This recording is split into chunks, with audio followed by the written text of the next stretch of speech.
ये छोटे बच्चों में आजकल पाकिस्तान में एक आउटब्रेक चल रहा है, बहुत ज़्यादा मम्प्स या कनपेड़े जो है वो देखने में आ रहे हैं। इसलिए मैंने सोचा कि क्यों ना इस पर लोगों को, आवाम को आगाही दी जाए और ख़ासतौर पे जो होम्योपैथ फिजिशियन है उनको एक रेपर्टाइव फ्राहम किया जाए ताकि वो उन मेडिसिन के अंदर रह के सोचें कि कौन सी मेडिसिन हैं जो मम्प्स का तदारुक कर सकती हैं।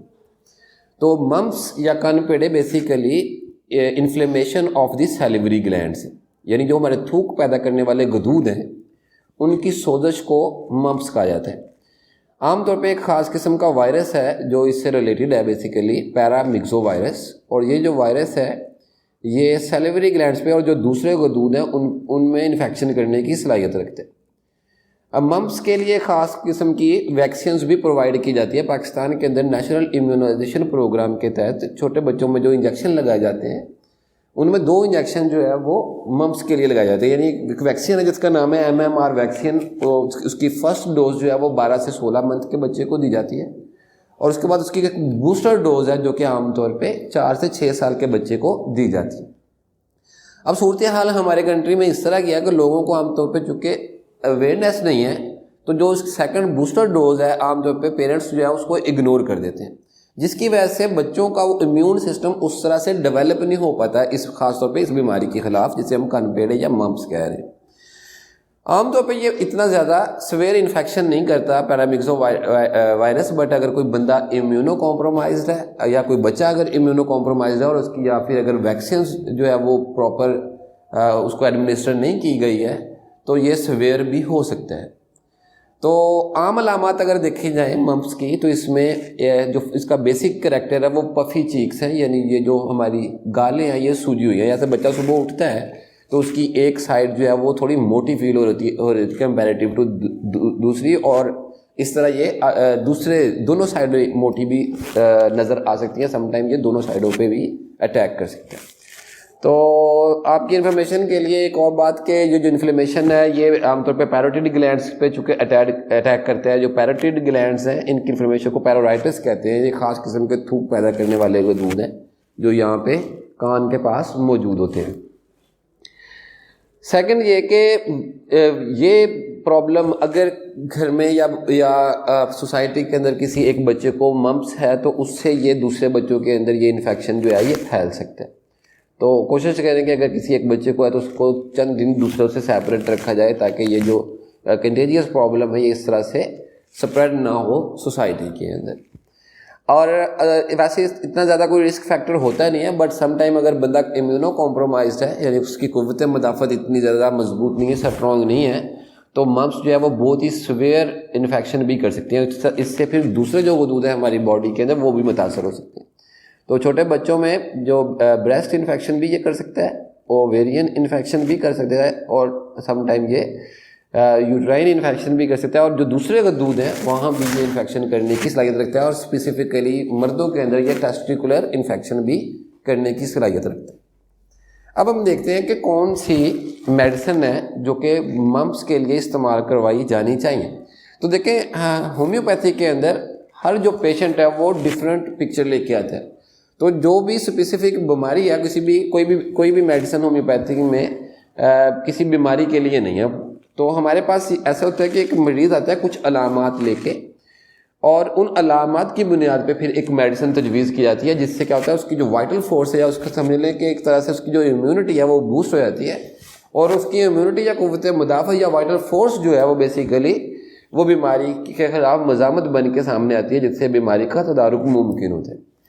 तो ये ख़ास तौर पे जो मेडिसिन है ये होम्योपैथ फिजिशियन के लिए है क्योंकि उनका एक स्पेक्ट्रम होता है और वो मरीज़ को उसकी अलामत के साथ देख के डायग्नोज कर सकते हैं कि कौन सी बीमारी तक कौन सी मेडिसिन जो है वो बेहतरीन नताइज के लिए इस्तेमाल की जानी चाहिए एक स्पेसिफिक केस की सूरत में।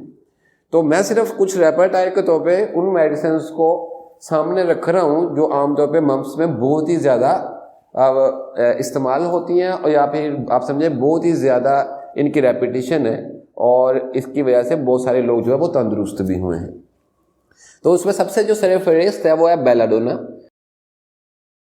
बेलाडोना एक बड़ी ही स्पेसिफिक मेडिसिन है और इसकी जो ख़ास अलामत हैं वो तेज़ बुखार है। अगर मम्प्स एक्यूट इन्फेक्शन के तौर पे सामने आए हैं और अगर पफ़ी चीक्स हैं और रेड कलर की सोजिश है और बहुत ज़्यादा फ्लश्ड फेस है तो बेलाडोना जो है वो एक बेहतरीन मेडिसिन हो सकती है एक्यूट मम्प्स में। नंबर 2 हमारे पास आमतौर पे एकोनाइटम नेपलेस एक बहुत ही अच्छी मेडिसिन है, इसको आमतौर पे एकोनाइट भी कहा जाता है। और अगर एक्यूट इन्फेक्शन है और बच्चा जो है वो फेंट है और अगर जो मम्प्स हैं या पफी चीक्स हैं वहाँ पे इस तरह का पेन है कि बच्चा ये कह रहा है जैसे किसी ने खंजर घोंपा हुआ हो, तो समझ लें मेडिकल लैंग्वेज में या इंग्लिश में हम इसको ऐसे कहते हैं स्टैबिंग पेन है या टिंगलिंग भी हो सकती है समटाइम।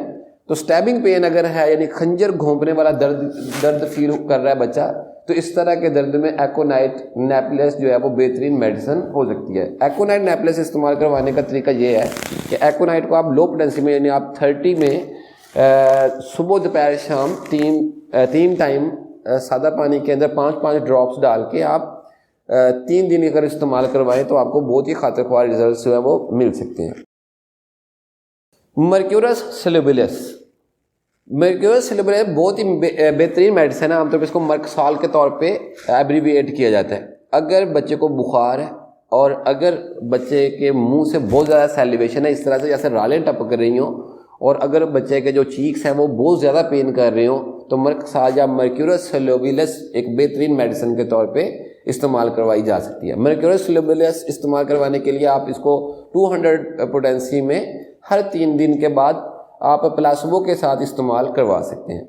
नेक्स्ट है हमारे पास रेस्टॉक्स। रेस्टॉक्सिकम एक बेहतरीन मेडिसिन तब है अगर एक बच्चा आपको बहुत ज़्यादा रेस्टलेस नज़र आ रहा है, बच्चा कंप्लेन कर रहा है कि उसकी चीक्स के अंदर पेन है और बच्चे को एक जगह पे वो बैठ नहीं सकता, समझ लें उसमें बहुत ज़्यादा इज़्तिराब है और अगर वो चलता फिरता रहता है तो उसको बहुत ज़्यादा सुकून फील होता है। और अगर बच्चा ये कहता है कि उसको वार्मथ यानी किसी हॉट चीज़ से हेट है, तो गर्मी से वो बहुत ज़्यादा मुतनफ़र है, तो रेस्टॉक्सिकम एक बेहतरीन मेडिसिन हो सकती है इन अलामात की बुनियाद पे। नेक्स्ट है हमारे पास कार्बो वेजिटेबलिस। कार्बो वेजिटेबलिस एक बेहतरीन मेडिसिन तब है अगर मम्प्स के साथ साथ बच्चा जो है वो पेट दर्द की भी कंप्लेन करता है। अगर बच्चा ये कहता है कि या ज़रूरी नहीं है कि ये मम्प्स बच्चों में मैं बाबा बच्चा कह रहा हूँ, अडल्ट में भी जो इम्यूनो कॉम्प्रोमाइज्ड अडल्ट है जिनकी कुव्वत मुदाफ़त वीक होती है उनमें भी मम्प्स देखने में आ सकते हैं। अगर पेशेंट ये कहता है कि वो विंडो के पास बैठना पसंद करता है या वो चाहता है कि उसके कमरे के दरवाजे खुले रहें और वो चाहता है कि उसके मुंह को किसी चादर या कंबल के साथ ना ढांपा जाए और एक तरह से वो ठंडी हवा को वेलकम कर रहा है, फ्रेश एयर को के अंदर वो सांस लेना अगर चाह रहा है, तो कार्बो वेजिटेबलिस बेहतरीन एक मेडिसिन हो सकती है मम्प्स के अंदर। और ये आप किस तरह से इस्तेमाल करवाएंगे कार्बो वेजिटेबलिस के लिए, आप कार्बो वेजिटेबलिस हमेशा 30 में इस्तेमाल करवाइए।